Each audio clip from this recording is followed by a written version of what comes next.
É preciso ser muito alienado, ser um militante cego para não entender que temos no Brasil um estado de exceção, um estado policial. Nós temos pessoas perseguidas, temos jornalistas e comunicadores com redes sociais desmonetizadas, banidas, contas bancárias bloqueadas, passaportes cancelados. Temos exilados políticos, presos políticos. O Clesão morreu na Papuda. E o quadro só piora. Extirpar o Bolsonaro, os bolsonaristas, os conservadores, os liberais. Fazer manifestação virou ato de coragem. Ter opinião contrária aos tiranos no poder, também. Debate para quê, né? Leis para quê? Acho que a gente tem, parece que não servem mais. Não bastam os inquéritos que juristas sérios, consideram ilegais. A censura só até a próxima segunda, a censura geral para sempre, a censura prévia, a regulação das redes sociais.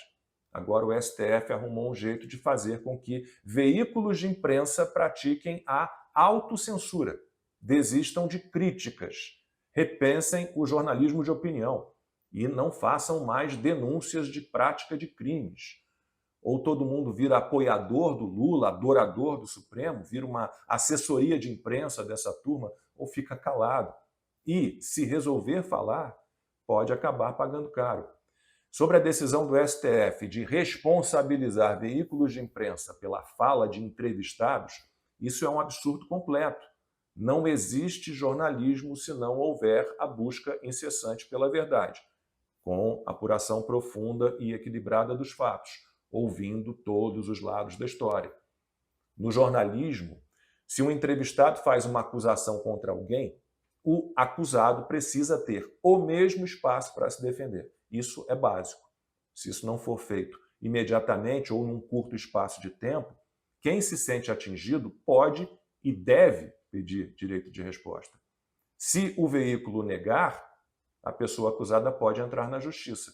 Se mesmo com uma ordem judicial, o jornal, a revista, o portal de notícias, a rádio, a TV, não importa, se for negado espaço para quem foi acusado, cabe processo por injúria, calúnia, difamação. Aí não só contra quem praticou o possível crime, o acusador, como também contra o veículo de imprensa. Sempre foi assim, sempre funcionou. Agora vem o STF, engendra lá uma decisão louca, um texto vago, genérico, que abre uma brecha para punir veículos de imprensa pela simples divulgação de uma entrevista em que alguém seja acusado de uma prática criminosa.